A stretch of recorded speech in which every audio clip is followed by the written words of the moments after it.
What's the meaning of character?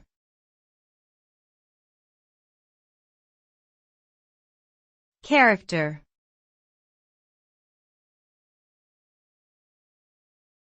Character.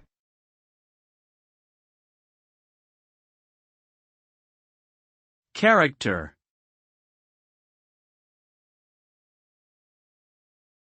Character.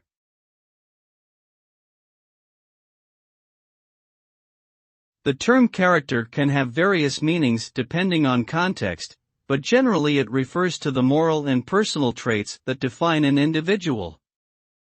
This includes qualities such as honesty, integrity, courage, empathy, and other traits that shape a person's behavior and decision-making.